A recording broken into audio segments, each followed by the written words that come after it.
Olá, bom dia a todos, bom dia Rio Grande do Sul, 11 horas e 31 minutos. Hoje é segunda-feira, dia 6 de dezembro. Atenção, cuidado com o falso motoboy aqui em Porto Alegre.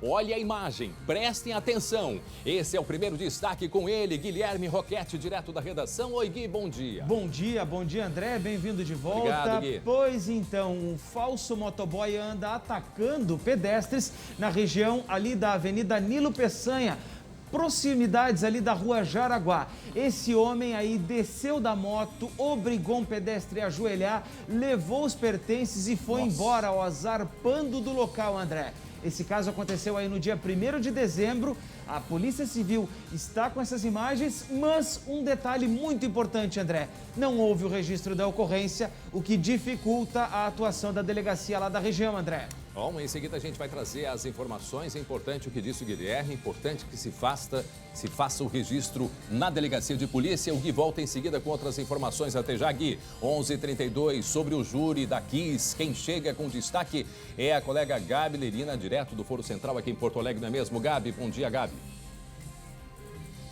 Oi, André, bom dia para você, a todos que estão nos acompanhando. Bem-vindo de volta, Obrigado, André, ao Gabi. SBT Rio Grande.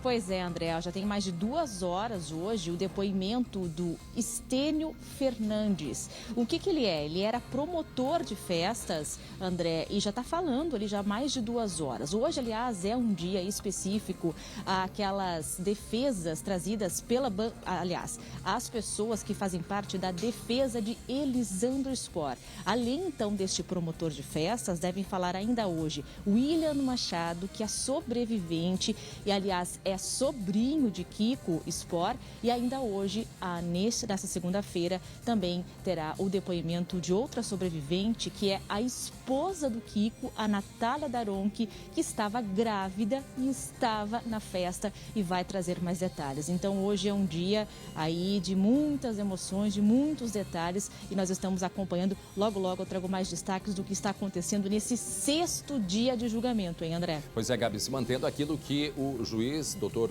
Orlando Facini Neto, ele justamente tinha no final de semana programado que pelo menos 3 pessoas fossem ouvidas por dia, até para manter um ritmo. Afinal de contas, esse julgamento tem mais 10 dias pela frente. Então, por isso, 3 é o número de pessoas a serem ouvidas por dia, se mantendo, portanto, aí nesta programação, nesta organização que foi acertada através, junto com todas as partes, no final de semana, se mantendo, portanto, 3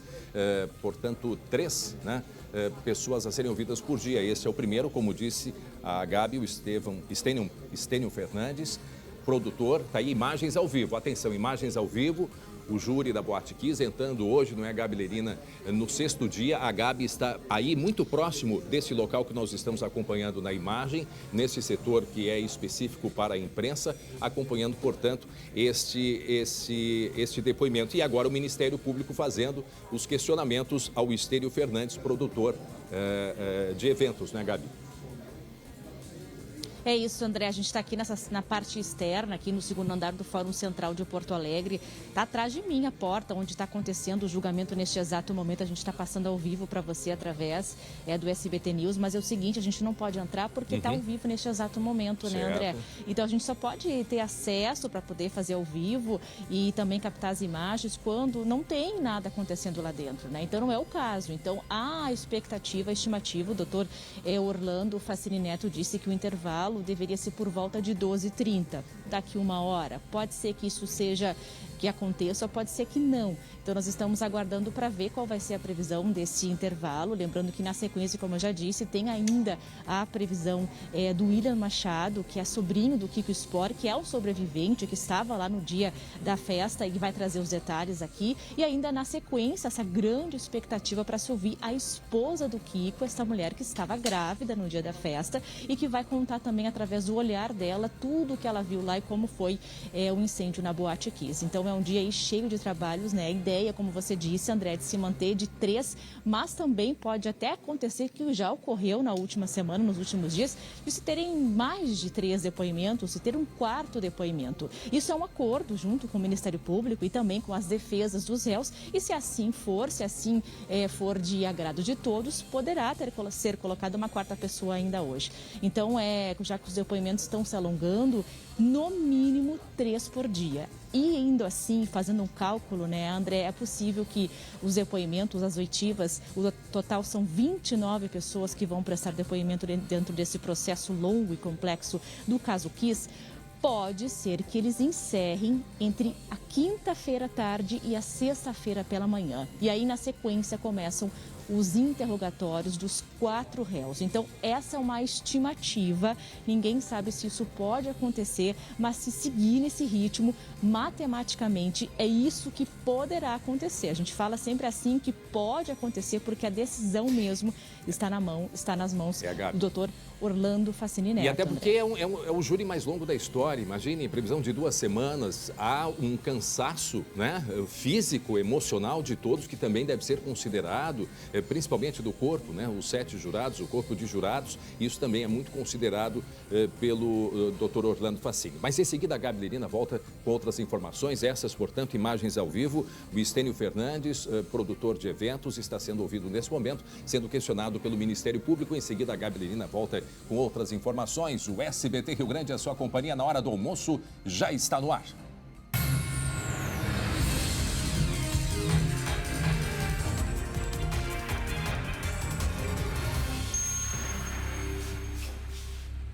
Olha o flagrante aí. Olha só o flagrante. Em seguida a gente vai falar da imprudência no trânsito. Mais uma imprudência. Olha o caminhão para lá e para cá. O que é que aconteceu com este caminhoneiro? O que é que aconteceu?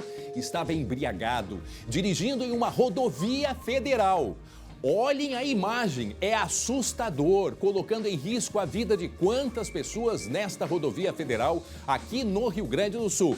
Olha só, agora ele está se mantendo reto. Quantos carros passando na pista contrária? O caminhão ali que vem no sentido contrário, o caminhão branco chegou a desviar porque viu que tinha algo errado. Olha ali o perigo, olha o perigo. Daqui a pouco a gente vai trazer as informações sobre a BR-285, norte do estado.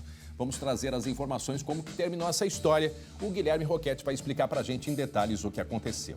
11h39 agora. Um recado importante para você, o último mês do ano.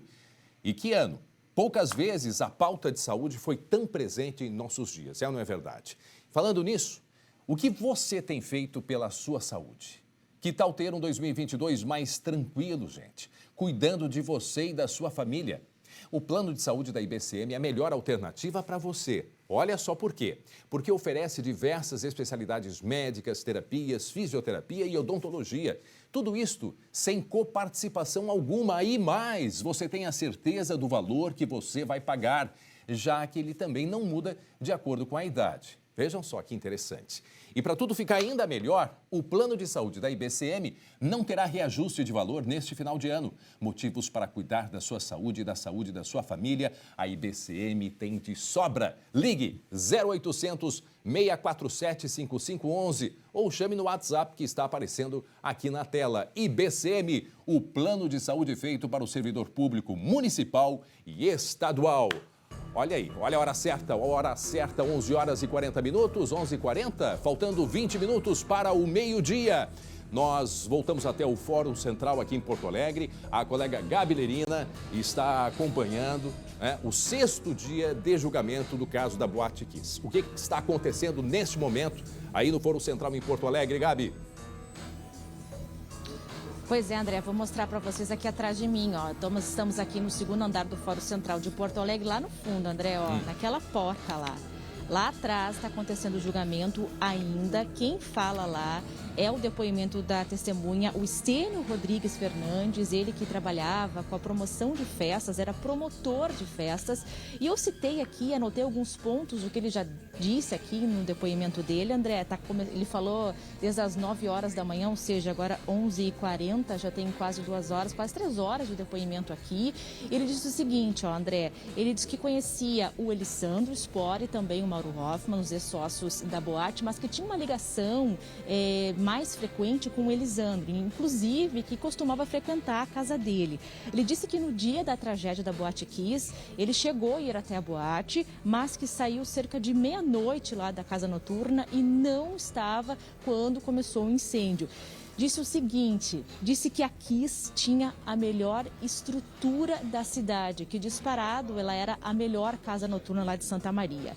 Ele então disse que era comum ele promover shows da Gurizada Fandangueira, não só na Kiss, mas também em outros eventos pela cidade, e que nunca tinha ouvido falar de que a banda ou outra banda estivesse utilizando artefatos pirotécnicos dentro da casa noturna. Ele também disse sobre o número de pessoas que estava dentro da boate, qual seria esse número. Num depoimento à polícia, ele chegou a falar em 862 pessoas dentro da casa noturna. Mas aqui ele disse outra coisa. Vamos ouvir então alguns destaques deste depoimento. Roda aí. Alguma vez o senhor viu a banda ou alguém da banda utilizando artefatos pirotécnicos? Dentro da Kiss eu nunca tinha visto. Nunca tinha visto.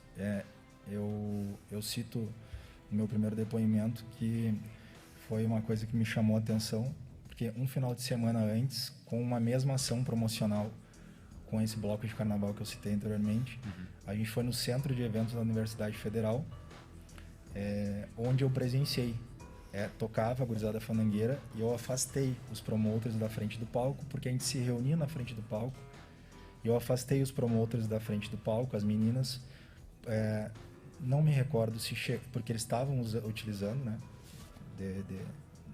dos fogos. Eu não me recordo se chegou a machucar, queimar alguém, porque estava chuviscando para onde a gente estava. Na época eu tinha 20 anos, não era uma coisa que eu prestava muita atenção. Eu me recordo sim de terem extintores no fundo da casa, que eram próximos ao banheiro. Me recordo de extintores no pub. Uma questão sobre placas de sinalização de saída. Sim. Eu me recordo que era sinalizado. Eu não sei com exatidão que tipo de placa que era. Eu confesso que após o meu primeiro depoimento eu não soube falar com certeza disso. Eu fui no Google pesquisar fotos do site Zoom e dos sites que tinham na época e confirmei que realmente tinha. Pela base de ingressos vendidos, eu sempre falei isso para todos os meus amigos, então, que provavelmente estão me escutando, que não teria mais que 800 pessoas. Isso não é uma certeza absoluta, porque eu não estava, eu não confirmei isso. Mas pela venda dos ingressos antecipados, que não passou de 300 ingressos antecipados, e a gente tinha uma base de listas de aniversário, que eu também, isso eu não sei quantas tinham exatamente na... Muito bem, 11 horas e 44 minutos, nós estamos ao vivo com a Gabi Lerina, direto do Foro Central aqui em Porto Alegre, segundo andar, onde acontece, hoje é o 6º dia do julgamento do caso da Boate Kiss. Esse que nós ouvimos aí falando foi um trecho, colhido do depoimento do Estênio Fernandes, produtor de eventos, que na época ele disse que tinha 20 anos, mas prestava alguns trabalhos, Gabi, para a Boate Kiss, e ele segue sendo ouvido, pelo Ministério Público nesse momento, Gabi. Exatamente, André, ele já foi ouvido então pela bancada que trouxe ele, que foi a bancada de Elisandro Spor, através do Dr. Jader Marques. Depois quem falou foi a bancada de defesa do produtor musical Luciano Bonilha, através do Dr. Jean. Depois, na sequência, também fizeram perguntas à bancada de defesa do cantor Marcelo de Jesus dos Santos, através da doutora Tatiana Borsa. E agora, então, está com a acusação, ou seja, com o Ministério Público, através da promotora doutora Lúcia Helena Calegari. Então, este é um movimento neste exato momento por aqui. Aqui onde nós estamos, André, posso te dizer o seguinte, tá? Eu estava acompanhando o júri desde o início, lá de dentro do plenário, do salão, e tem em torno de uns 20, mais ou menos, familiares lá, parentes dos familiares das vítimas, muitas pessoas que estão estampando o rosto das vítimas, Então, eles ficam assistindo a todo instante, toda vez que há alguma lembrança do dia da boate, a gente chega a ouvir os comentários entre eles, algumas mães que acabam também se emocionando. Aliás, emoção por aqui é o que não falta. Ainda mais, André, depois de um fim de semana que a gente registrou aqui de depoimentos muito fortes e emocionantes. Foi o caso, por exemplo, do jovem Delvani Rosso. Ele esteve aqui neste domingo para trazer o depoimento. Foram 6 depoimentos no total, no final de semana, 3 no sábado e 3 no domingo. E o do Delvani, disparado, olha, foi um dos mais emocionantes até agora, nestes 6 dias do júri da Boate Kiss. André, em um certo momento do depoimento dele, ele chegou a levantar a blusa e mostrar as marcas na pele desse incêndio. Olha, é muito, muito triste o que a gente vai ouvir a partir de agora. A gente selecionou alguns trechos para você poder acompanhar. Vamos lá. O meu irmão, ele viu o começo do princípio do incêndio e conseguiu sair. E ele começou a entrar e buscar as pessoas, a puxar. Ele me contou que ele tirou a camisa, fez um filtro, atou e ele entrava rastejando por baixo da fumaça e puxava as pessoas. Ele me contou que os homens ele puxava pelo cinto e as meninas ele puxava pelos cabelos. Porque se ele pegasse por um braço, ele tirava a pele das pessoas. Esse foi um dos depoimentos mais fortes, né? O Devani Rosso, ele contando em detalhes, perdeu o irmão faleceu, ele ficou internado por mais de um mês, né, Gabi? Inclusive com diversas sequelas. Mas daqui a pouco a gente volta, a Gabi, trazendo as informações, depoimento que acontece do Estênio Fernandes nesse momento, que é um produtor de eventos que está sendo ouvido, sendo questionado pelo Ministério Público. Na imagem da tela foi ontem o depoimento, esse é um dos depoimentos mais marcantes, percebe-se as marcas das queimaduras ainda no braço do Devani Rosso, ainda muito jovem. Ele, junto com o irmão, estavam se divertindo quando aconteceu, portanto, esta tragédia. Mas a Gabi volta daqui a pouco. Gabi, qualquer nova informação, nos chame imediatamente, que nós vamos atualizando todos os detalhes do 6º dia do depoimento, do julgamento que acontece aqui no Foro Central em Porto Alegre. Lembrando que após o SBT Rio Grande, você pode acompanhar o júri no sbtnews.com.br. Né? Entra lá, acessa e acompanhe com toda a nossa equipe, aliás, uma grande equipe que vem se dedicando já há vários meses, mas com mais efetividade agora nos últimos dias. Hoje entramos no 6º dia do julgamento, trazendo todos os detalhes deste tão aguardado julgamento que acontece, portanto, na vara do júri aqui em Porto Alegre. Em seguida, portanto, a gente vai trazer outros detalhes e informações. 11h49, agora 11h49. Gente, olha só, imagina o susto. Frequentadores de um bar aqui em Porto Alegre foram surpreendidos pela queda de um mezanino enquanto eles se divertiam. O colega Lucas Abate está neste momento em frente ao local onde aconteceu este gravíssimo acidente e vai atualizar, trazer as informações de como que está, inclusive 2 pessoas que ficaram bastante graves, feridas, né, com muita gravidade. Lucas Abate, 11h49, bom dia, Lucas.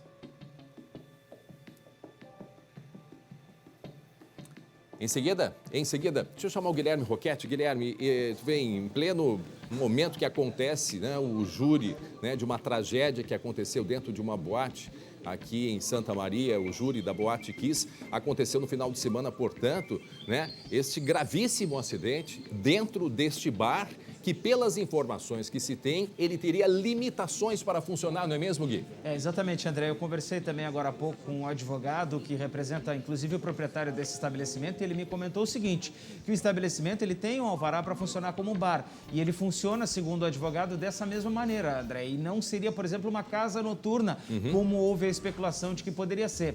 O fato é que o alvará, e o Lucas Abate vai nos dar esses detalhes, ele traz uma limitação para 80 pessoas. E segundo o advogado, então, do proprietário do empreendimento, tinham 60 pessoas no local, ou seja, um número inferior. Vamos ver o que o Lucas nos diz agora ao vivo de lá, então. Lucas. Ok, o áudio? Agora sim, Lucas. Oi, André. Agora sim. Bom dia para ti, para todos que nos acompanham. Aliás, bom retorno. Obrigado, também. Lucas. Nós estamos aqui na região do 4º distrito, região central, mais para a zona norte de Porto Alegre, uma região onde tem muitos bares e onde aconteceu esse acidente no último final de semana. Neste momento, como vocês podem ver, uma equipe da investigação da Polícia Civil, 17ª Delegacia de Polícia, está lá dentro do bar, fazendo esse trabalho de investigação, buscando entender as causas, o que provocou a queda desse mezanino. Há pouco saiu o carro da perícia, o Instituto Geral de Perícias também estava aqui fez uma análise, fez um laudo preliminar que vai ajudar bastante na investigação também. E daqui a pouco até a gente pode ter novas informações sobre a perícia, sobre os detalhes que geraram a queda desse mezanino, que deixou, André, 2 pessoas gravemente feridas e outras tantas que ou se assustaram, caíram ali correndo, até mesmo pessoas que se feriram de forma mais leve, mas também tomaram um susto gigantesco durante esse evento. Inclusive, André, uma dessas pessoas está internada com estado grave, vários traumatismos no hospital de pronto-socorro, e a outra pessoa está estável, não precisou de atendimento de terapia intensiva. Logo após essa situação, André, logo após a queda do mezanino e as pessoas ficarem feridas, o dono do bar chegou a ser preso em flagrante pela Brigada Militar, mas depois foi liberado com pagamento de uma fiança. Como vocês podem ver, permanece o isolamento por aqui, o bar está interditado e lá dentro apenas policiais e peritos trabalhando neste momento. Pois é, e agora a investigação vai apontar se o que é que aconteceu. Quer dizer, porque a gente percebe que é um prédio antigo, né, Gui? Né, Lucas? É um prédio antigo. Então, qual era a estrutura interna? Esse mezanino, de que material ele era? Ele era de madeira antiga também? Era um mezanino antigo? Foi reaproveitado? Não sei, a gente não sabe os detalhes. Ou ele foi construído especialmente, né, para este bar? Isso a gente não tem informação, mas podemos também concluir que, por ser um prédio antigo, quem sabe foi reaproveitado, né, esse mezanino, essa madeira, não sei, nós não sabemos, é isso que a polícia vai saber. Mas percebe-se que é um prédio antigo e isso pode ter colaborado com esse acidente aí, que certamente também poderia ter sido evitado. E essa região aqui, André, a região do 4º Distrito, é uma região que passou por uma revitalização.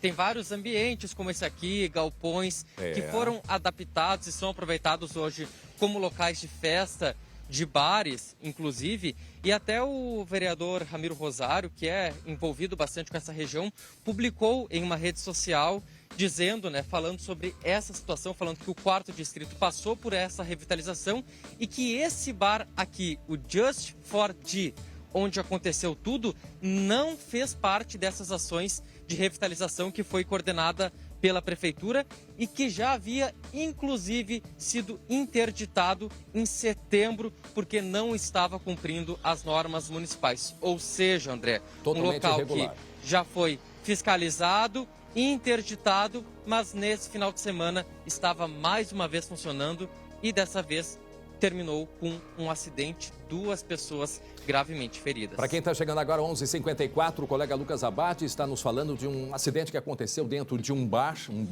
na região ali do 4º Distrito, aqui em Porto Alegre. É num prédio que a gente percebe que é um prédio mais antigo, mas é obviamente que os detalhes da estrutura interna do prédio a gente ainda não tem essas informações e isto somente um laudo pericial vai apontar. 2 pessoas ficaram feridas com mais gravidade, uma sendo que, uma com estado mais grave ainda, né? 2 tiveram inicialmente estado grave e tem uma que está com um estado de saúde muito mais delicado e merece atenção. Agora a polícia saindo aí do local, né, Lucas?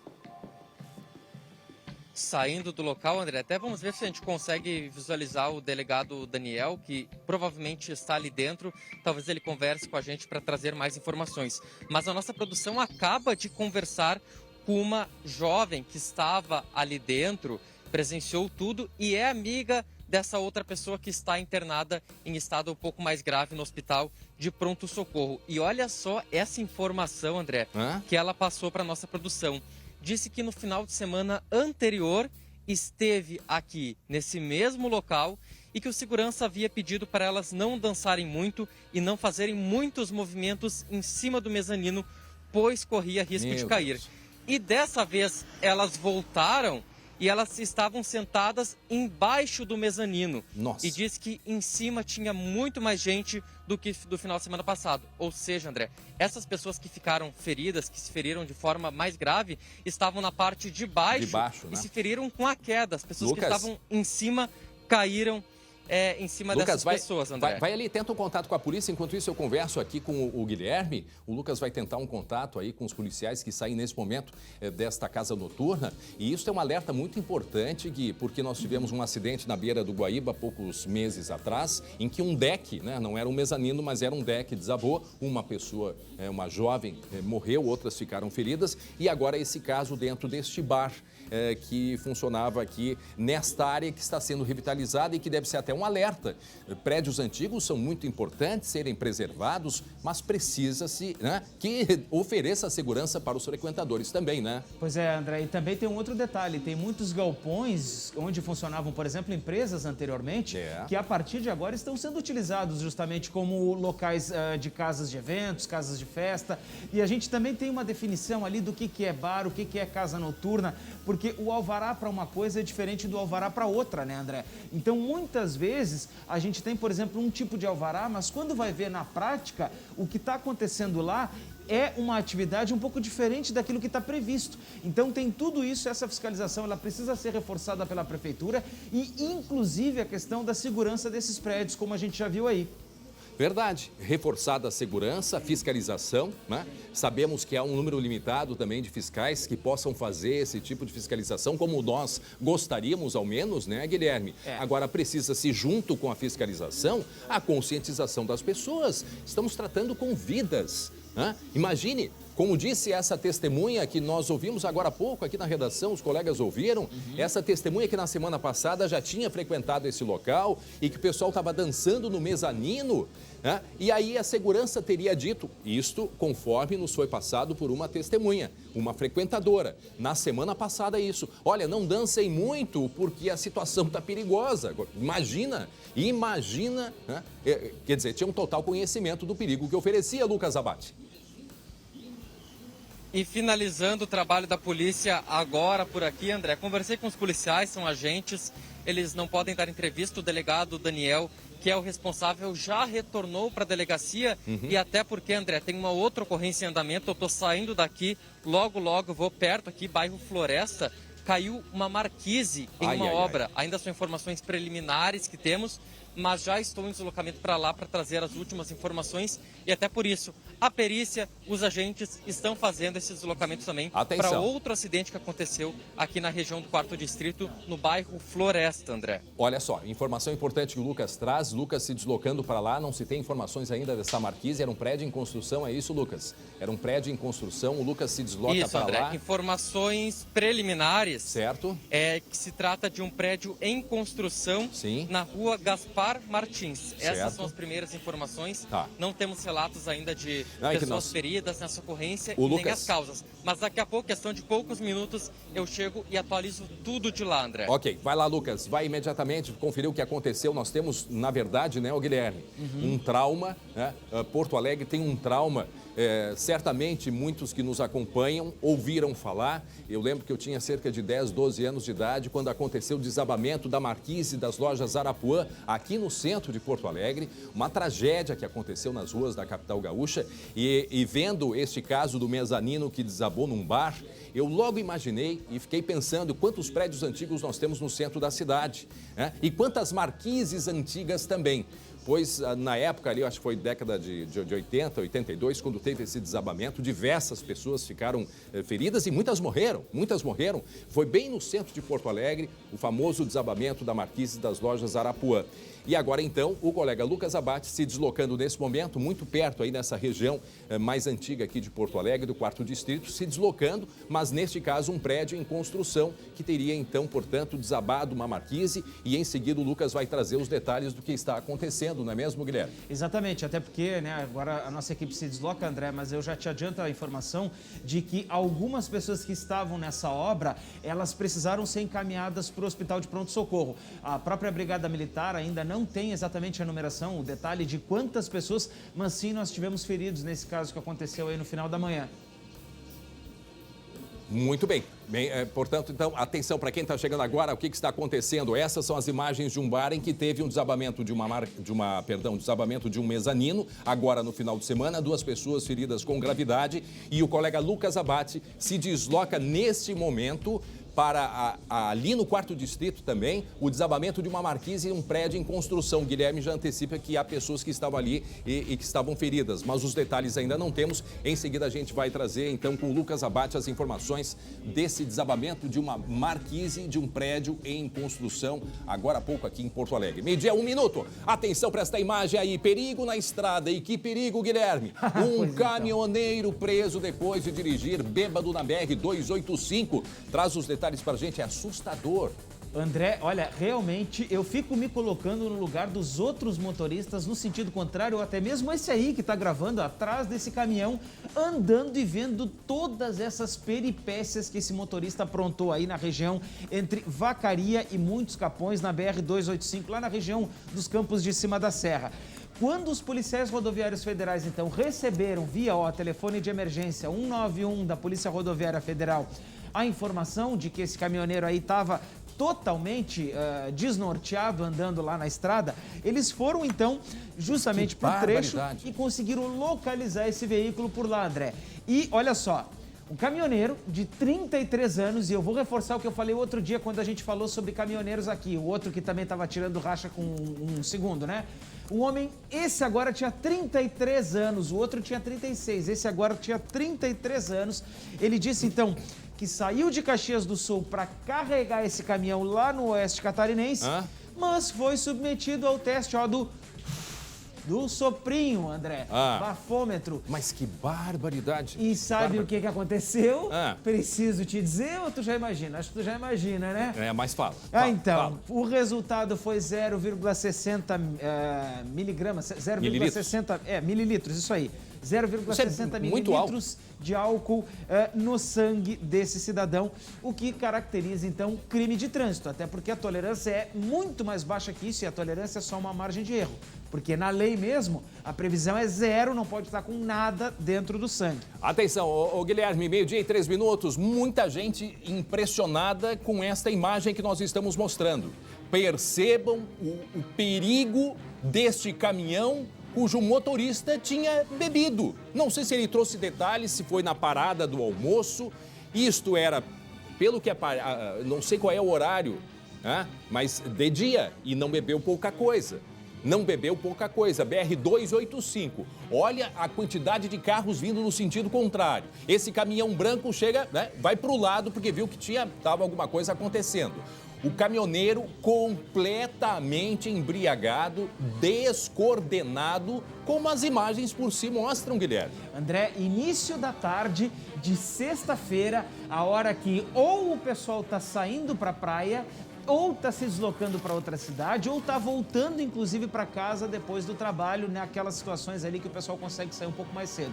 Mas o que eu quero dizer com isso é que é um horário de bastante movimento, principalmente ali na região da Serra, em que as cidades são próximas umas das outras e tem esse trânsito maior aí de veículos. Justamente, então, nesse horário é que esse caminhoneiro resolveu tomar umas e outras aí e botar o pé no acelerador para dirigir na estrada. O que eu fico apavorado, André, realmente é assim, é com as manobras e o risco esse homem aí não se colocou. Não, e outra coisa, Guilherme, o motorista numa situação dessas, ali, ele bebeu, ele estava tão embriagado que eu acho que ele nem se dava conta de que estava saindo da pista e fazendo tudo isso, porque ao menos que ele tivesse se dado conta, bom, eu bebi, não consigo dirigir, vou parar antes que aconteça uma tragédia. Mas não, ele mesmo assim continuou dirigindo. E ainda que num determinado momento, esse ali, por exemplo, ele consegue puxar o caminhão de volta, mas ele foi demais, foi para acostamento, quer dizer... Ele depois, André. Em alguns momentos, percebe-se que ele tenta coordenar o caminhão. Olha quanto carro vai passar agora ali, André. Não, uma pode fila. Até contar, vem uma fila, eu acho que eu contei uns 5 carros, ó. Vamos lá. 1, 2, 3, 4, 5, 6. 6 aí com a van vem branca, 7 o outro caminhão. Isso. E o caminhão? E ainda aquele motorista conseguiu, o caminhão branco no sentido contrário, ainda conseguiu tirar da linha de frente. Exatamente. Porque se ele continuasse ali, corria o risco de bater, bater na lateral. Não, e se pega naquele outro caminhão que vinha puxando a fila dos 7 carros, tu imagina o strike que não ia acontecer, André? Meu Deus do céu. Um carro engavetando na traseira do outro, gente. Não, isso e olha só, absurdo. vejam que essa imagem aí, volta ali um pouquinho, volta só um pouquinho, volta ali se for possível, volta um pouquinho na imagem. porque olha ali, ó, volta.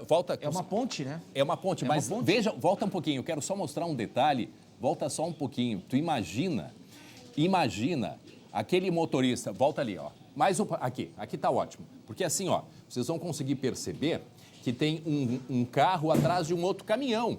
Então, tu imagina se acontece algo lá na frente, que eles tenham que parar o carro e esse caminhão dirigindo, tu acha que teria condições de frear, hein, Guilherme? Mas de jeito nenhum, André, hein? De jeito nenhum, até porque se ele freasse nessa condição de zigue-zague, ele ia fazer um L no meio da estrada. E aí o acidente podia ser muito pior. Agora, a gente também não sabe, eu não sei se o pessoal entrou em contato com a empresa proprietária do caminhão, porque às vezes eles são terceirizados, a gente não sabe se é algum funcionário da empresa ou terceirizado. Agora, certamente é uma pessoa que vai ter que responder, porque colocou em risco a vida de muitas, mas de muitas pessoas nesse trecho que ele foi pego dirigindo. Olha só. Deixa eu te dizer o que aconteceu com esse cidadão aí, então, André. Esse homem de 33 anos... A freada ali, ó. Viu? Vira? Volta ali. A freada dele na hora que tem um encontro com aquele caminhão branco. Se puderem voltar um pouquinho, olha aqui, ó. Ali ele... Ó, volta um pouco, porque... Antes. Volta mais um pouquinho. Volta só mais um pouquinho, porque essa marca de freios, pelo que eu entendi, foi do próprio caminhão. Tá, segue aí. Ou do caminhão branco. Aqui tá bom, pode seguir normal, pode largar normal. Tem uma marca de freada invadindo a pista contrária. Pode largar a imagem. Olha ali, ó. Tá vendo? Aí, ó, ali o momento da freada, tem uma corda solta e aqui a marca na pista, ó. Ficou a marca na pista, vejam quanto que ele invadiu. Eu acho que a marca é do próprio caminhão que estava no zigue-zague, André. Exatamente, a gente confirma isso. E tem cordas soltas, você viu? Sim, tem cordas soltas. As cordas que são aquelas faixas que são presas... As cintas. Porque assim, ó, esse é um caminhão, porque muitas vezes são prestadores de serviços. Então eles colocam uma faixa na lateral, com o nome da empresa para quem eles estão prestando serviço e que são presas, com determinadas cordas. Pode ser que seja uma dessas cordas, porque percebe também que o plástico que essa propaganda ali lateral está batendo, né? Assim como pode ser também, ó, tá bem solta, né? A gente vê que tá bem solta, olha lá a corrente. E os caminhões sempre têm presilhas, né? Sempre tem. Agora tu vê que o caminhão tá descoordenado. Guilherme. André, esse cidadão aí, esse homem de 33 anos, um guri, né, André? Imagina. Um cara de 33 anos é um guri, mais novo que eu. Esse cidadão aí, então, é um paranaense, ele foi preso por embriaguez ao volante, foi conduzido para a Polícia Civil, a Polícia Judiciária lá de Vacaria, e esse caminhão aí, André, não tá mais rodando. Ele tá agora num depósito recolhido pela Polícia Rodoviária Federal e não vai sair de lá até que o cidadão aí se explique. Ô Guilherme, primeiro teve aquele caminhão branco que desviou. Foi impressão minha ou veio um outro caminhão que aí sim, mas por muito pouco, ele não bateu nesse caminhão? Bom, me ajuda aqui a olhar. Ajuda a olhar. Quem está nos acompanhando, agora vem a fila de 7 caminhões, né, que vai passar por ele. Ó, vem aí uma fila, Isso. ele quase bate nesse caminhão branco, tá? Lembrando, ó, aí vem mais um carro. Van, olha o que vai acontecer com esse caminhão. Olha ali. Ali a gente não tem aquela sequência? Não tem, porque a imagem corta ali justamente. A imagem corta bem ali, mas vocês percebam que no momento, eu não sei se de raspão não pegou por ali. Não sei se de raspão. Para quem está chegando agora, 12:09, um flagrante na BR-285. Aliás, uma das principais rodovias do norte do estado, que ela liga praticamente São Borja até a região, corta todo o norte, noroeste do estado, nordeste, até chegar ali na divisa do Rio Grande do Sul com Santa Catarina, né? Ali da região de Bom Jesus, um pouco mais adiante, em São José dos Ausentes. Uma rodovia importantíssima.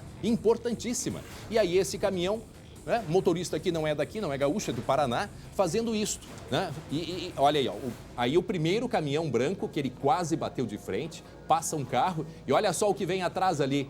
Olha o que vem atrás. Eu não sei se ali ele não bateu um pouco, hein? Eu não consigo te dizer daqui, André, mas é impressionante. Esse caminhão aí, ele é um Mercedes com placa lá de Itajaí, então ele já foi removido pro depósito. E um detalhezinho ainda, André, sabe o que tinha dentro do caminhão? O quê?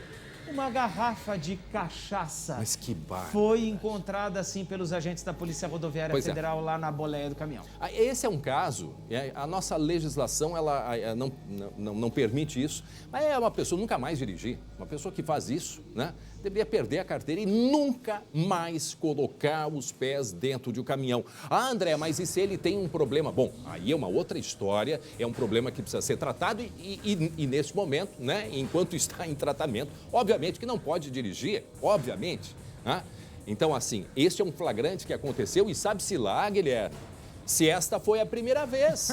Pois então. Hein? Né? É assim, pelo menos agora foi flagrada, né, André? Se não foi a primeira vez, dessa vez foi flagrado e com certeza ele vai ter que responder por isso agora, porque assim, a polícia está de olho e os outros motoristas também estão. Pra gente encerrar, isso aconteceu quando e como é que ele foi parado, hein, Guilherme? Na tarde de sexta-feira de tarde, entre Vacaria e Muitos Capões, lá na BR-285, naquela região ali, então, dos Campos de Cima da Serra. Ele foi parado depois que a Polícia Rodoviária Federal recebeu uma ligaçãozinha lá para o 181, para o telefone das denúncias, e acabou, então, abordando esse veículo nessa região, nesse trecho lá da BR-285. Muito bem, até já, Guilherme Roquette, direto da redação, meio-dia, 11 minutos. E olha só, uma droga dentro de ônibus, droga dentro de ônibus, prisão por tráfico de drogas e operação contra a violência doméstica. Esses são os assuntos do nosso Giro de Notícias aqui pelo Estado. Em Bagé, um homem foi preso com comprimidos de êxtase e maconha dentro deste ônibus na BR-293. Segundo a Polícia Rodoviária Federal, ele tinha antecedentes criminais por tráfico de drogas e organização criminosa.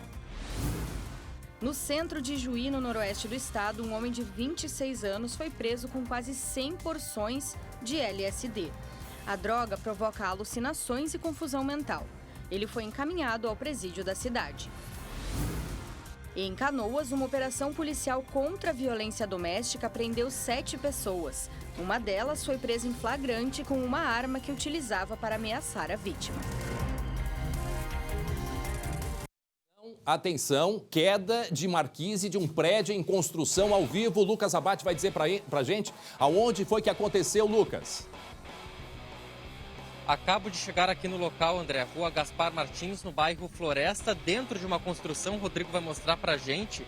É um galpão que está parcialmente vazio e estava sendo construído aqui um pouco mais à esquerda uma estrutura, uma laje que iria dar sustentação para o segundo andar. Olha, ele tem aquela malha de ferro e um pouco mais abaixo, André, a estrutura que servia da laje. As informações que a gente tem no momento, confirmadas por parte da Polícia Civil, são informações preliminares ainda, é de que 2 pessoas, 2 trabalhadores que estavam por ali, ficaram feridos nesta ocorrência. E segundo pessoas próximas, vizinhos aqui nos relataram, havia 5 pessoas trabalhando ali no local quando tudo aconteceu. Hipótese mais provável, André, a gente está vendo que a laje está em construção, está sendo colocada essa estrutura e depois é colocado um concreto por cima, ali onde tem aquela malha de ferro. As informações iniciais que se tem é que deu, de certo, algum problema na mangueira que colocava o concreto, gerou uma pressão maior, um sobrepeso, e isso fez com que a laje desabasse. Não temos informações ainda sobre o estado de saúde desses 2 trabalhadores, somente que foram levados ao hospital de pronto-socorro, e também não temos detalhes se eles estavam na parte de cima ou de baixo desse pavimento que está em construção. A gente consegue ver, é um galpão que está vazio, tem alguns itens lá que a gente não consegue ver para o fundo, mas não tem nada funcionando aqui no momento. E é um local, até pelo que a gente consegue ver do lado de fora, está em reforma ainda, tem todo o concreto que foi tirado, tem bastante entulho do lado de fora, ou seja, é um local que está passando por construção nesse momento. Bom, vejam só, há pouco o Lucas estava num prédio em que houve o desabamento de uma marquise, era um local muito perto aí, né, no 4º distrito, depois nos traz aí os detalhes do endereço, Lucas. Mostramos que aconteceu e 2 pessoas ficaram gravemente feridas no desabamento que aconteceu no final de semana do Mezanino, um prédio antigo. E aí falávamos dessas estruturas desses prédios antigos aqui em Porto Alegre que precisam, né, passar sempre por uma reforma para dar uma estrutura melhor. Neste caso deste galpão, que parece que também é um prédio antigo, eles estão fazendo, justamente por segurança, estavam fazendo essa laje em construção. O que significa uma laje? Vejam que aqui há escoras né? Escoras de uma estrutura de ferro. Em cima da estrutura de ferro são colocadas essas vigotas, né? Que são vigas mais finas de concreto. E esses tijolos, eles são colocados entre essas vigotas. Em cima disso, há uma malha, que a gente percebe aqui, uma malha de ferro, que vai dar, não é, a sustentação do cimento, o reforço do cimento. E aqui o cabo, ó, aqui a gente vê o cano de cimento que estava certamente concretando, colocando concreto em cima dessa estrutura. Agora, o que aconteceu? O reforço feito com eucalipto aqui era pouco? Não sei, porque a gente percebe que há essas vigas de ferro que sustentaria, né, essa laje, elas estão sendo ali, sendo sustentadas, né, por esses cabos aqui de eucalipto. Não sabemos o que aconteceu, só a perícia vai apontar isso. Mas no chão tem ali uma pazinha, né, uma pá de areia, tem uma enxada, né, tem vários instrumentos de trabalho. Nesse acidente que aconteceu agora de manhã, agora há pouco, a gente percebe concreto espalhado pelo chão aqui também, né, Guilherme? Hein, Lucas? André. André, é concreto pelo espalhado, relato que a gente, né? tem aqui Pelo relato que a gente tem de pessoas que estavam aqui, que até de certa forma presenciaram, ouviram o momento do acidente, diz que foi um estrondo muito forte, de que eles estavam justamente colocando concreto com aquela mangueira ali. Vamos ver se a gente consegue mostrar, tá um pouco mais complicado. A gente mostrou, ali, dá bem pra ver. naquela malha de ferro. Aqui a mangueira, Essa mangueira é utilizada para levar concreto da parte de baixo lá para a parte de cima.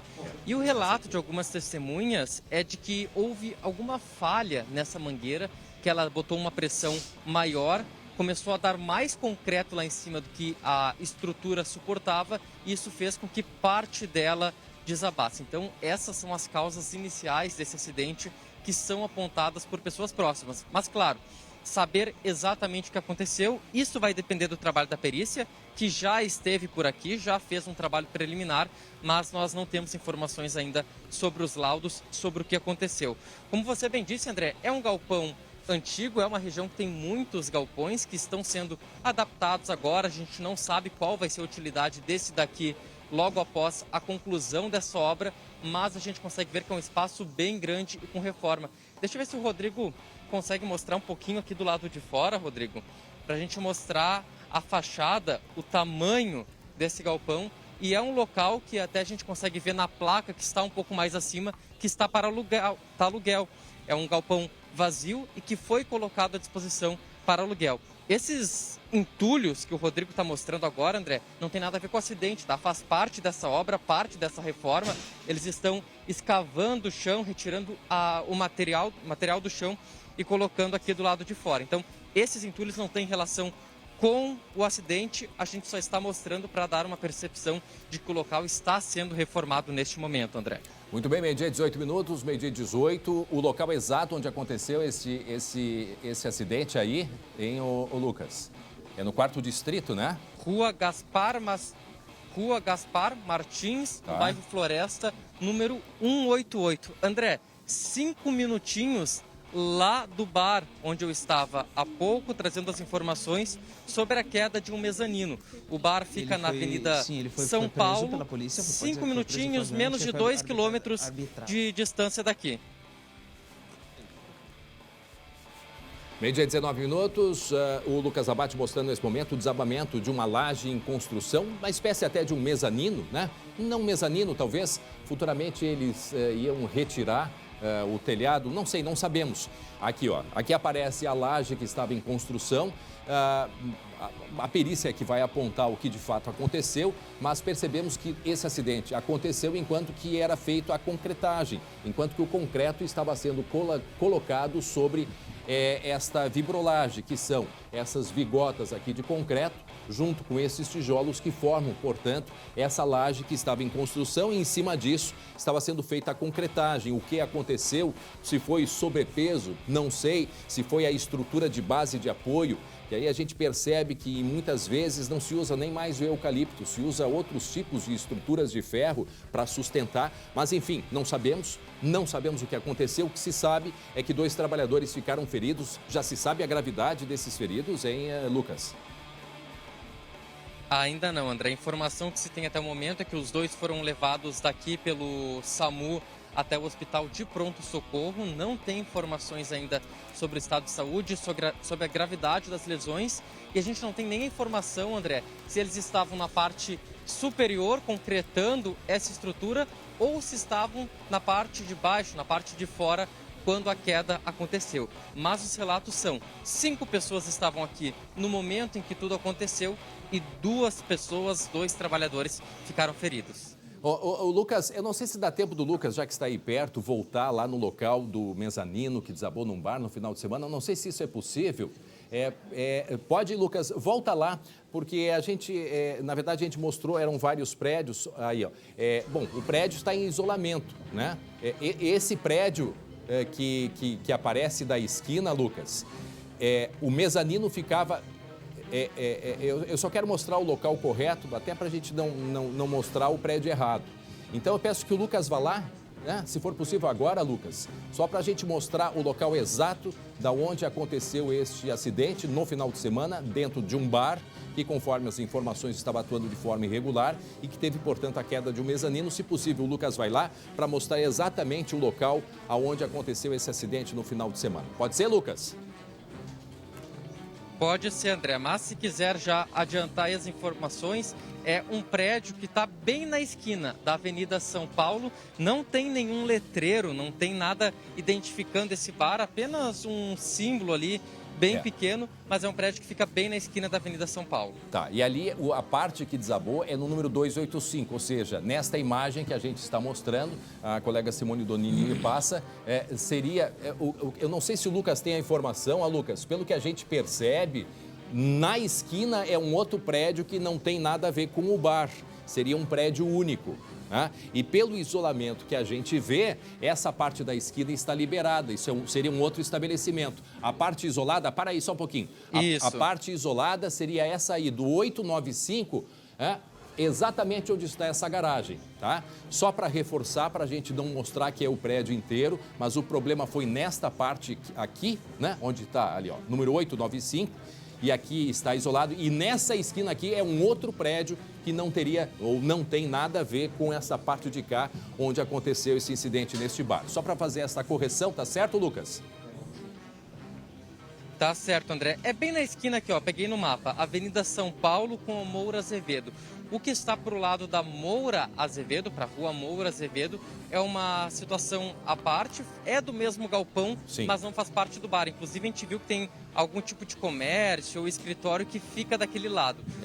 Aí o isolamento é só na parte que ocorreu o acidente. Isso. Ó, tá aqui, ó. A gente percebe aqui onde está interditado. Avenida São Paulo, 895. Tá. A esquina está liberada, tanto é que tem uma senhora que caminha ali, que aí é um outro estabelecimento. Né? É um outro estabelecimento, inclusive é um restaurante que não teria nada a ver, não tem nada a ver com este bar que funcionava à noite, que desabou o mezanino.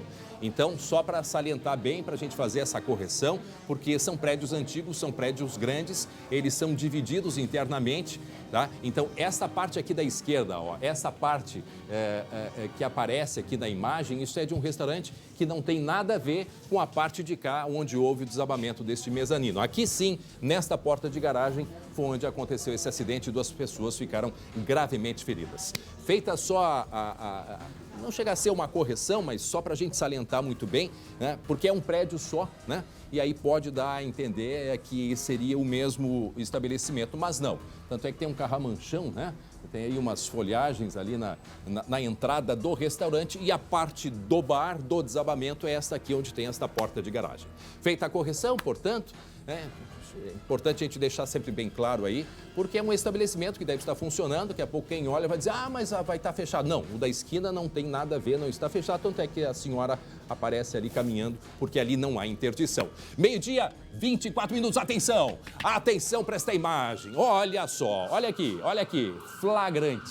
Vamos mostrar agora, um flagrante, né, do falso motoboy, que assaltou um homem num bairro nobre de Porto Alegre, inclusive mandou ele se ajoelhar, Guilherme. Exatamente, André. Olha só a imagem agora, o momento da ação desse motoboy. aponta a arma, manda entregar os pertences, pega o que pode e acaba mandando esse homem se ajoelhar. Sim, a gente vai ver depois essa mesma imagem por um outro ângulo, André. Aí a vítima ajoelhada na calçada. André, olha a humilhação dessa pessoa ajoelhada na calçada. De dia, sabe que horas? 5h30 da tarde do dia 1º de dezembro agora de 2021. André, agora um detalhe importante, essa imagem, ela já está nas mãos da polícia, a delegacia que cuida desse caso é da delegada Andréa Magno, ela já está, inclusive, né, os investigadores já estão com essas imagens e analisando esse caso. Só que ainda não há o registro policial por parte da vítima. Uma pessoa repassou essas imagens para a Polícia Civil, a polícia já está analisando esse caso.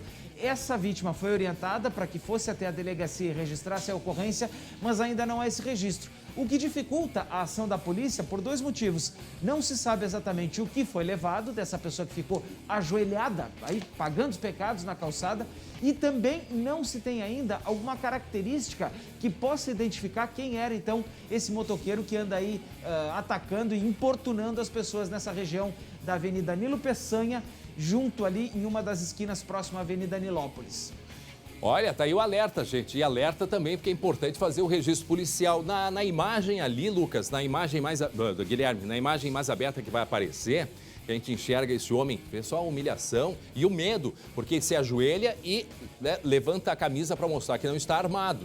Né? Primeiro ele foi pego de surpresa atrás da árvore, mandou se ajoelhar, enquanto que este motoboy, né, vai ali e vai embora. Aí tem uma imagem que aparece, agora vai aparecer. Essa aqui eu não entendi o que era, mas eu acho que é um pássaro, né?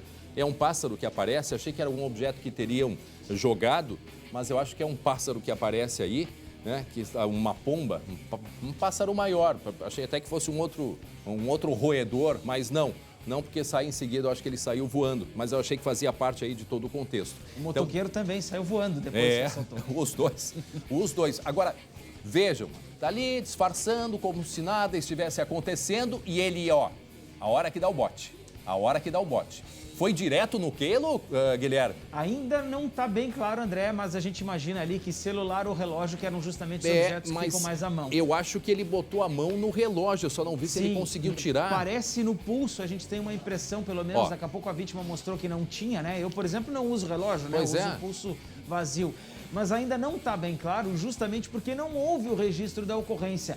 Agora, o que mais impressiona nessa imagem aí, André, justamente é o fato da vítima ter ficado ajoelhada na calçada, ter ficado ali, né, numa situação extremamente humilhante por conta desse assaltante. Imagina o medo, o susto, né? Isso às 5h30 da tarde, gente. E ele disfarça isso foi antes... quarta-feira isso, né? Dia 1º de dezembro agora, finalzinho da tarde, 5h30 da tarde. E tu vê, ó, ele foi direto... ele tirou o relógio, ele entregou o relógio. Isso. Mas será que ele faz parte daquele grupo que anda atacando e roubando relógios que a gente vem mostrando com o Lucas Abate aí nas últimas semanas, hein, Guilherme? André, a gente ainda não sabe também, pode ser que sim, porque na semana passada teve um outro caso, né, André? Quando um condutor de uma moto que estava no trânsito, ele abordou ali o motorista de um BMW cinza, aí, que a gente está vendo agora aí na imagem. Equipe ágil essa do SP. É impressionante. A retaguarda é a melhor de todas aqui. Perigando a imagem, a gente faz no pensamento. Pensou, a imagem já aparece. É uma coisa excepcional. Parabéns à nossa equipe. Olha, a gente volta de férias e vê o quanto, que equipe especial, dedicada, olha, competente. O pessoal está de parabéns aí, colegas do SBT. E aí, rapidamente mostramos, portanto, já veio a imagem do que aconteceu na semana passada, mas nesse caso ele não conseguiu levar, né, Guilherme? Não conseguiu. Ele apontou a arma para o motorista. Dá uma olhada para trás. Ele olha, depois ele pega o telefone, dá uma olhada para trás, coloca a arma de novo, possivelmente num coldre, num outro local ali na perna, a gente não consegue identificar exatamente aonde e depois esse motoqueiro fugiu, porque se assustou. A placa é IME 9740, eu acho 2940. Eu tinha pesquisado aqui no dia uma moto Honda, é bem fácil de identificar porque a placa está bem clara. É uma moto Honda emplacada em Camaquã, inclusive, André. Mas não se sabe, né, nesses casos, se é clonado, se é roubado, se... né? Daqui a pouco está no nome de outra pessoa que ainda pode se incomodar por causa disso. Exatamente. E por isso que é importante fazer o registro policial, Guilherme. Com certeza. Porque senão a polícia agora pode, por exemplo, nesse caso aqui que a gente está vendo, que aconteceu semana passada, não sei se esse caso foi registrado ou não, mas só para dar um exemplo, por que as pessoas devem registrar? Porque daqui a pouco roubaram essa moto, né? E aí está associada ao dono, o proprietário, e ele pode te responder por isso. Então, esta é a necessidade. Primeiro, justamente para tu, né, te isentar de responsabilidades. Neste caso que aconteceu do roubo do relógio, que a gente vai mostrar agora, que foi no dia 1º de dezembro, quarta-feira, pode colocar do dia 1º de dezembro aí a imagem, não foi feito um registro policial. E é importante que seja feito sim, né? Primeiro para a própria polícia acompanhar e saber aonde que os crimes, né, geograficamente estão acontecendo, né? É importantíssimo fazer isso. As pessoas ficam com medo, mas até online pode fazer, né? Pode-se fazer o registro policial. Claro. Vejam que o motoboy, outro falso motoboy, ele se vira rapidamente, dá o bote, pega o relógio do rapaz, vê que o rapaz chega a segurar parece um computador, não sei, uma pastinha, e é nessa pastinha que ele põe no chão e se ajoelha, né? Se ajoelhou sobre ela, olha só, aí o momento que dá o bote, né? O momento que ele chega, a senhora que estava caminhando percebeu que era um assalto, deu no pé, né? Imagina um cara que se ajoelha assim, o que ele espera no momento desse que possa acontecer, Guilherme? André, olha, eu fico imaginando o que pode passar na cabeça, porque daqui a pouco, por mais que tu não tenha alguma coisa para entregar, o cara fica revoltado e te dá um tiro na nuca, né, André? Não, às vezes é por nada, desconfia que possa, mexeu a mão, achou que ia pegar uma E olha como ele disfarça arma. ali, olha como ele disfarça, ele joga a mão para trás primeiro e depois fica se escondendo atrás do container e depois parte para investir contra esse pedestre. Não dá a sensação, volta ali, a hora que ele foi abordado, que ele ia entregar essa pasta, ele não pensou no relógio, a vítima, quer ver? Sim. Volta ali, é interessante isso. A primeira reação é dele entregar a pasta, mas ele não quis a pasta, ele quis o relógio. Exato. E aí vamos observar de novo ali. E aí a gente tem, por exemplo, um local, André, que fica próximo daquele outro em que a gente viu há um tempo atrás aqui no SBT, os dois homens e o Mercedes conversível que foram abordados e assaltados. Isso. Também teve um outro caso num outro carro escuro que também era a mesma quadrilha dos relógios. Depois a gente viu esse caso aí do BMW, que a gente viu aqui também na mesma região. Então a gente percebe o seguinte, isso era uma coisa muito anos 90, né, André? Assalto a pedestre, roubar relógio. Hoje até as pessoas estão diminuindo um pouco esse uso, mas está voltando esse tipo de ocorrência. Por que será, né? E ali a sensação que dá é que ele ia entregar a pasta, né? Ou que estava com um computador dentro, não sei. Percebe ali, Guilherme? E aí dá a sensação que a vítima ia entregar a pasta que carregava, não o relógio. Sim, exatamente. Né? Olha aí, ó. Tanto é que ele chega a fazer essa menção. Isso, e ele pode dizer, eu não quero a pasta, eu quero o relógio. Exato, e aí sim que ele vai e tira o relógio. Ó, aí ele colocou a pastinha do lado, entregou o relógio e se ajoelhou em cima dela até de uma maneira de proteger. Mas, pelo visto, ali o assaltante queria, de fato, o relógio. Agora, por que será, hein? Porque hoje, né, André, o hábito do uso do relógio está um pouco em desuso. Então, isso é o que me causa uma certa desconfiança. Por que o interesse no relógio em si? Pois é, isso a gente vai descobrir. Se o Lucas Abate estiver nos ouvindo, rapidinho ele vai mandar para a gente aqui pelo WhatsApp. Mas se é um grupo específico, o que é? A gente não tem ideia. Mas vem chamando muito a atenção nos últimos meses o roubo, né, justamente de relógios. Exato. Assim como telefones celulares. 12h 33 minutos, olha só, 2 mulheres foram flagradas por câmeras de segurança de uma loja, fazendo o quê? Uma limpa. Uma limpa nas araras. Aquela coisa de amiga, não sei o quê, papapá, olha só que bonito, olha essa roupinha, olha essa blusinha. Dezembro chegou, calor e, enquanto isto, Guilherme... Pois é, André, era aquela limpa assim, que não é a limpa com água sanitária, nem com alvejante, era a limpa, né, para passar a mão nas coisas que tinham dentro da loja. Já tem a resposta do Lucas aqui sobre o relógio, em seguida a gente fala. Então, olha só, essas imagens aí são lá de Alvorada, a gente percebe que inicialmente elas até disfarçam, colocam uma sacola mais embaixo e aí perdem a vergonha, saem fazendo uma verdadeira limpa nessa loja lá de Alvorada. Esse vídeo aí, que circula pelas redes sociais, mostra inclusive que tem outras pessoas junto que tentam distrair os vendedores justamente para que as outras ali que estão colocando a mão na massa possam, Olha aqui, aquela coisa assim, Guilherme, foi quando nós estamos juntos, né, virtualmente na loja. Aqui, então vou ficar aqui, Guilherme. Ô, Guilherme, olha ali que bonito. Passinho pra cá, passinho pra lá, pra esconder. Olha só, né? Hein, Guilherme? Ah, e olha só, esse aqui, que bacana. Olha só, tá bem na moda, né? O que tá na moda aí, gurias? Me ajudem. Olha, tá bem na moda. Pra mim é eterno preto, esse não sai de moda. É bem na moda. E a sacolinha ali, vai passando a sacolinha. E isso aconteceu aonde? Repete pra gente, Guilherme. Lá em Alvorada, André. Em Alvorada, aqui na região metropolitana. A gente tentou conversar com essa loja aí agora pela manhã, mas não conseguimos contato, então a gente não sabe exatamente quanta coisa foi levada. Agora, tu pode ter certeza que fizeram uma limpa bem grande. A Brigada Militar lá de Alvorada também informou que não atendeu nenhuma ocorrência, não foi chamada. E aí a gente tem mais um caso aí, né, de que o registro de ocorrência não foi realizado. Agora, por que não registra? É uma pena, né? Por que não? Tem que registrar. E a gente há muito tempo conhece a chamada Gangue das Gordas, né? Uma gangue muito antiga, mas que foi modificando, não é o mesmo grupo, obviamente, mas é praxe, né? A gente chamar esse tipo de atuação como a Gangue das Gordas. Estão ali, ó, tudo distraindo, né? Tudo distraindo. Aí, de repente, lá na arara, só que o meu cabide aqui tá aqui, consegue ver o cabide? Aqui o cabide, ó, o cabide tá vazio. Mas vamos botando tudo na sacolinha. E aí depois, Guilherme, né? A sacola fica assim, né? Vamos embora, a gente não conseguiu o que queria. Então vamos embora, Guilherme. Não encontrei, eu queria de uma outra cor. Foi. E assim, ó, aquele vucu-vucu dentro da loja, aquela movimentação toda, vê que a loja tá cheia, né? E aí vão disfarçando e vão levando. Eu imagino o prejuízo desses comerciantes, hein, Guilherme? Ali são quantas envolvidas? Acho que são 2 que fazem parte do grupo ou tem mais? Tem mais do que aquelas ali, porque outras pessoas estariam, inclusive, disfarçando os atendentes e disfarçando as outras pessoas para que essas 2 aí, elas possam agir com mais tranquilidade sem serem pegas. Então, assim, ele é uma turma que vai de bando, né, André? Não chega sozinha. Ou então, que lembra quando a gente mostrou, quer ver? A nossa equipe vai conseguir a imagem rapidinho. Lá na praia, eu acho que foi Tramandaí ou Imbé, aí é casal, disfarçando. Sim. E aí era na rua, né, com todas aquelas em exposição, aí vai e pega a malinha de viagem, né? Parecia que estava indo para o aeroporto. Disfarçando, indo embora e levando a mala.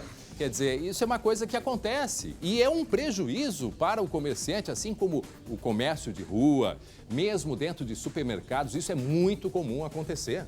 E, André, tem um outro detalhe, as lojas estão cheias de mercadoria por causa do Natal, as lojas estão mais movimentadas por causa do Natal, justamente as pessoas até nem se percebem uma anomalia, vamos dizer assim, nessa movimentação maior, porque já esperam esse movimento nessa época do ano, né, André? É a principal data de vendas do comércio do ano, em termos aí, né, principalmente para loja de roupa, né? Aquela lembrancinha que a gente vai dar para mãe, para avó, para tia e tudo. Então, é nesse momento aí que o comerciante precisa estar muito atento, porque essa turminha aí não tá só em Alvorada, não. Tá em Canoas, Alegre, tá em Cidreira, tá em Tramandaí, enfim. Tá por tudo que é lado. E aí quando vem em grupo assim, e a gente não sabe quem está envolvido, porque, né, como disse o Guilherme, eles vêm em grupo para disfarçar, e aí daqui a pouco a gente tem só a função, digamos que a gente faça parte do grupo, só de disfarçar. Né? Daqui a pouco até compra alguma coisinha, né? Compra uma meia, né, André? E leva um vestido de R$300. Olha o que fazia aquele falso advogado, né, na própria OAB aqui em Alvorada, e nem sei que fim levou a história daquele, se ainda está sendo procurado, né, o falso advogado que entrava e contava uma história e roubava um monte de telefone celular. Só que para disfarçar, quando ele entrava na OAB, ele trocava dinheiro para pegar um cafezinho. Em algumas situações, algo era comprado justamente para disfarçar. Ele deu golpe em loja de celular, deu golpe em hotel, em restaurante, comeu bem, porque comeu camarão, comeu um monte de coisa, e aí esqueceu o cartão, vai no carro buscar e dava no pé. Quer dizer, isso é algo que tem toda uma esquematização, Guilherme. Tem todo um conjunto. Olha ali, ó. E dele levando. E a sacola ficando cheia. Muito bem, meio-dia, 39 minutos, 22 graus a temperatura nesse momento em Porto Alegre. Agora você vai ficar com um recado. É um recado especial da doutora Isadora, da Sorri Fácil. Um recado para você. Boa tarde. Hoje eu quero que você me responda. Você quer voltar a sorrir? Então aponte a câmera do seu celular para o QR Code aqui embaixo. Eu sou a doutora Isadora Kozlovski e vim aqui para te contar que os implantes dentários são a solução para você. Você sente desconforto com a sua prótese móvel? Perdeu um ou mais dentes e sente vergonha para sorrir? A sua qualidade de vida é a sua maior prioridade. Por isso, não perca essa oportunidade para realizar o seu implante. Durante esta semana, a Sorri Fácil está com atendimento especial e quer te receber. Até sábado, dia 11, você terá a chance de voltar a ter confiança para sorrir e se alimentar sem medo. Agende agora sua avaliação pelo QR Code ou ligue 0800 600 3130 ou ainda busque por Sorri Fácil nas redes sociais. Sorri Fácil, sorrir é uma conquista. Muito bem, um abraço aos amigos da Sorri Fácil. Deixa eu perguntar pro Guilherme. Ô, Guilherme, tá me ouvindo? Cadê o Gui? Alô, Guilherme. Estamos aqui, presente. Tá chovendo aí, ô, Guilherme? Hein? Não tá chovendo mais não, André. É? Mas Desde choveu. de manhã. Choveu bastante. Olha aí agora que a gente vai mostrar, porque Porto Alegre amanheceu, né, abaixo de muita chuva e muitos pontos alagados. Para você, né, que acordou mais tarde, não viu, olha, choveu pelo menos 44 milímetros durante a madrugada. Isso de acordo com a Defesa Civil. Tá, André, mas o que são 44 milímetros? Isso chega a ser quase a metade do que é previsto para o mês todo. Foi só de madrugada. E aí, quando vem um volume de água muito grande, o que é que acontece? O que acontece, Guilherme? Eu molho o meu pé quando saio para fazer reportagem. Pois é. E o colega Lucas Abate, hoje foi a vez dele. O Lucas Abate foi lá na Zona Norte conferir como que os moradores lidaram com toda a chuva desta madrugada. Acompanhe. Olha, André, agora quase 10 horas da manhã, já faz umas 4, 5 horas que parou de chover mais forte. Lá atrás está o Arroio Sarandi, que foi que transbordou mais uma vez aqui na Zona Norte de Porto Alegre. A chuva já parou, o sol já está aparecendo, mas os estragos permanecem por aqui. Olha só quanto lodo que está acumulado aqui na Rua Araras. Vou passar para a gente mostrar nessa casa, nesse apartamento, nesse condomínio aqui onde as pessoas estão fazendo a limpeza. É um trabalho que está se repetindo em outras casas aqui, tirando o lodo, tirando todo esse barro. Mas a gente vai mostrar aqui, André, aonde a água chegou. Tá vendo que eu subi ainda um pouquinho na rua, já é um plano um pouco mais elevado e a água veio mais ou menos até a essa altura. E a gente está dentro de uma garagem, 1, 2, 3, 4 carros estão por aqui. E eu vou mostrar para vocês, vamos ver se esse aqui está aberto, André. Olha só, o carro ficou encharcado. Olha ali do lado de dentro, totalmente molhado. Os 4 veículos que ficaram por aqui ficaram submersos e mais uma vez causando prejuízos a esses moradores. 2 anos que eu moro aqui, mas há 35 anos acontece isso aí. Cada vez que chove, inunda tudo. A gente passa essa dificuldade grande. Para sair, para trabalhar não dá, alaga tudo. E a gente quer uma providência, né? E o prefeito, sei lá, quem que toma providência disso aí. Faz 35 anos. Eu faz 2 anos que moro aqui, mas já tô... É a primeira vez que eu tô passando por isso. E o teu carro ali, prejuízo agora? Total, foi água nos bancos. Foi total, prejuízo total. Já tentou ligar ele? Não, não vou ligar agora, vou deixar passar um pouco para ligar, né? E se entrar com a prefeitura, em tese, ou o DEMAI, deve ser responsabilizado por isso. E alguns seguros nem cobrem esse tipo de ocorrência aí, André. Exatamente. E o que acontece, gente? Com essa chuva toda na Zona Norte, essa imagem foi de manhã, né? Foi de hoje de manhã, da minha casa, por sinal. Eu gravei da janela para mostrar que o dilúvio estava bem mais alto. Aí o que aconteceu? Deixa eu explicar uma coisa para vocês. Com o problema dessa chuva, deu problema também na energia elétrica. E agora há pouco o DEMAI fez a seguinte publicação, ó, energia restabelecida na estação de tratamento de água do bairro Tristeza, isso agora a Zona Sul. O sistema começa a retomar aos poucos. Pode acontecer água escura durante o dia, porque o que acontece? Por causa da falta de luz, diversos bairros da Zona Sul de Porto Alegre não têm água. Né? Bairro Tristeza, Ipanema, Sétimo Céu, Vila Assunção, né? Toda essa região da Zona Sul com problema de falta de luz, portanto, com um problema no restabelecimento, né? No fornecimento de água. Segundo o DEMAI, vai ser feito normalizado durante o dia. Só que lembrando que nas partes mais altas a água demora a chegar e quando chegar pode ser que ela venha de cor marrom, né? Por causa, né, do sistema que fica barro acumulado. Então tem mais esse problema que enfrentam os moradores da Zona Sul de Porto Alegre, Guilherme. O André, Deixa eu te falar uma outra coisa também. Agora uma previsão assim, ó, breve aí para os próximos dias. A Estael tá de férias, mas a gente pode adiantar por aqui. Contigo? Pois então, deixa aqui que estou bem instruído pela turma da Metsul. Falei com o Nastigal agora de manhã que nos passou os detalhes. Olha só, essa instabilidade toda, ela já perdeu força, não vai chover mais por aqui. Só na metade sul do estado é que pode ter alguns pontos com chuva isolada, mas é uma chuva muito fraca e muito pontual, muito localizada. E assim, não vai apagar a estiagem que está por lá e que inclusive já está trazendo prejuízo na safra do milho e também na safra da soja. Os próximos dias vão ser ensolarados, mas ainda com uma temperatura amena. Amanhã, por exemplo, aqui em Porto Alegre, mínima de 17, máxima de 25 graus, ou seja, um dia agradável, mas a gente lamenta que essa chuva não tenha caído no sul e no oeste do estado, que já estão tendo prejuízos por conta da estiagem. É verdade. Olha só, a gente mostrou há pouco as imagens. Coloca ali as imagens do alagamento na Zona Norte. Também o DEMAI publica o seguinte, ó. Bairro Sarandi e Vila Minuano. Em andamento, conserto de fuga de água em rede de PVC de 75 milímetros. Isso faz 1 hora que o DEMAI publicou, ou seja, estão com problemas, né, nas bombas ali também de sucção dessa água. Na verdade, aqui é um conserto de fuga de água na rede de PVC, ou seja, estourou um cano também para completar a chuvarada e estourou um encanamento de 75 milímetros, o que também deixa algumas ruas da zona norte da cidade bastante alagadas, certo? Seguimos adiante, olha só aí a quantidade de água. Que dificuldade de resolver isso, né? Essa água acumulada nessa zona norte de Porto Alegre, ali próximo à Arena do Grêmio, toda essa região, bairro Sarandi, que problema sério, que problema grave, que dificuldade se tem, não é de hoje e é muito difícil de resolver. Mas por que é difícil resolver?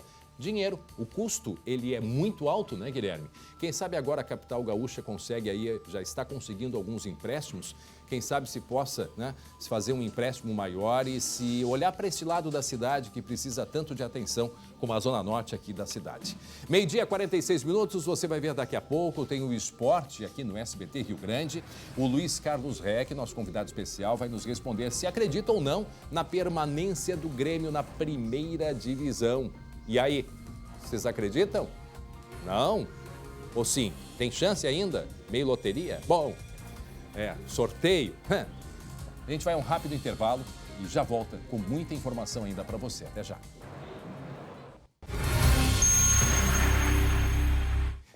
Muito bem, já estamos de volta com o SBT Rio Grande, 12h, 51 minutos. Atenção, atenção para as fotos agora. Chegou nesse momento as fotos do mezanino que desabou, né, num bar no final de semana aqui em Porto Alegre, Guilherme. Os 3 peritos do Instituto Geral de Perícias já estiveram lá nesse local, coletando essas amostras, inclusive das coisas que estavam por lá. E a gente tem aí uma resposta, né, André? Aquilo que a gente se questionava no início do programa. A gente tem uma estrutura de madeira, possivelmente uma estrutura de ferro metálica ali, mas a base ali, né, a gente vê as tábuas de madeira. Esses peritos, eles colheram esse material justamente para poder preservar exatamente essas substâncias, esses materiais aí, seja ferro, madeira, enfim, tudo isso foi coletado por lá para essa análise inicial. Cerca de 3 horas foram levadas, então, para poder colher esses vestígios, fazer as medições e também observar aí as condições desse material. No domingo, a equipe de plantão da perícia, né, do Instituto Geral de Perícias, esteve aí no local e a gente percebe, André, até que as luzes estão acesas, possivelmente na própria condição em que elas estavam lá na hora. Então, no próprio domingo, as equipes foram até lá já para fazer a perícia inicial e agora o laudo deve ser concluído em 30 dias, André. Agora a perícia vai primeiro ver a estrutura, né, se era uma estrutura compatível para que pessoas pulassem ali em cima e dançassem, o número de pessoas que estavam ali em cima e lembrando que, pelas informações da própria polícia, há diversas, né, irregularidades, não podia estar atuando nessas condições. Isso aconteceu agora no final de semana no 4º Distrito aqui em Porto Alegre e a gente vai atualizando todos os detalhes e as informações sobre este caso. Outros detalhes com o Glauco Paza, que estará hoje no 2ª edição. 12h, 53 minutos, vamos mudar de assunto e vamos agora falar de esporte.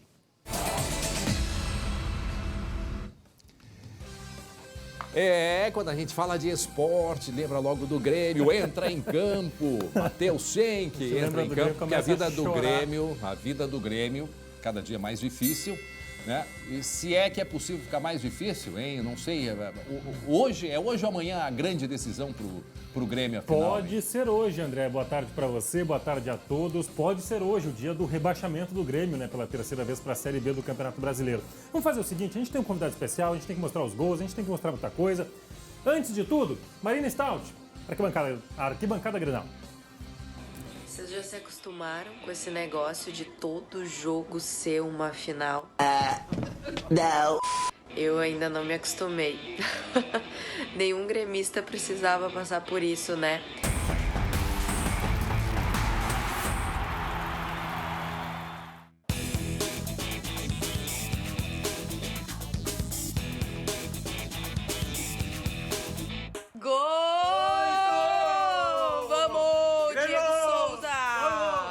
Matador, ele sabe o que faz lá na frente, não tem. Defesaça do Chapecó, que não é mais Chapecó, né, que agora é Gabriel Grando, até a gente se acostumar. Mas ele fez uma baita defesa num chutaço do William. Meu Deus. Meu Deus, esse jogo tá infinito. Por acaso congelaram o tempo? Porque é recém 40 minutos do segundo tempo e parece que esse segundo tempo não passa. Já viu, né? Não dá pra falar, né? Como é que deixam o Renato Augusto fazer um golaço desse? Meu Deus. É muito nervoso pra uma pessoa só. Eu tô cansada, tô desanimada, mas vamos que vamos. Quinta-feira é mais uma guerra tentando sair do rebaixamento. André, quinta-feira é essa última batalha, né? Grêmio e Atlético Mineiro, mas o Grêmio pode chegar rebaixado. Eu já vou te contar como. Antes disso, Luiz Carlos Reck, muito boa tarde para você. Muito obrigado pela sua participação com a gente. Reck, você também tá cansado e desanimado com o Grêmio igual a Marina? Sabe que, em primeiro lugar, um abraço a todos vocês, aí, Marina, André. O Grêmio, ele não é que está colhendo o que plantou, porque o Grêmio, obviamente, não queria chegar nesse ponto. Mas, incrivelmente, o Grêmio vai terminar o campeonato, e se Deus quiser ainda vivo na quinta-feira, com 38 rodadas de pontuação de rebaixado. O Grêmio nunca esteve fora da zona do rebaixamento. Na primeira rodada, o Grêmio só não entrou na zona, no Z4, porque fez 2 gols contra o misto do Ceará. Ou seja, o Grêmio nunca saiu do rebaixamento. Então, não dá para se queixar dos deuses, do calendário, da arbitragem, não dá para se queixar de nada, porque o Grêmio fica mais ou menos num patamar onde estiveram no passado Ipatinga, América de Natal, Barueri, CSA. É muito triste a trajetória do Grêmio no ano de 2021. Vai cair com grana no bolso, que é mais incrível. E o Grêmio vinha pagando os seus funcionários, os seus jogadores, de 15 em 15 dias, justamente para evitar que isso acontecesse. E mais, recentemente deu um prêmio extra para ganhar, o que já era imprescindível de acontecer. O Grêmio ainda incentivou com um prêmio extra. Então o Grêmio está caindo justamente fruto da incompetência, dentro e fora de campo. Ô, Reck, só rapidinho, uma questão que eu tenho muito de curiosidade com todo mundo com quem eu converso sobre a situação do Grêmio. Te parece também que o Grêmio não entendeu por que está nessa situação até agora? O Grêmio está caindo sem saber por que está caindo. Uma palavra que está muito em voga hoje é foco, né? O Grêmio meio que desfocou. Primeiro, o Grêmio ficou com um técnico campeão gaúcho, o Thiago Nunes, que pelo jeito o Grêmio não conseguiu entender exatamente qual era o tamanho do Thiago Nunes. Thiago Nunes me parece ser um técnico para time médio. E esse técnico em 8 jogos ganhou 2 pontos, o que dá um aproveitamento ridículo, né? De 10%, menos de 10%. Depois, o Grêmio colocou um cara que tinha convicção. Com o Filipão, pelo menos não cai.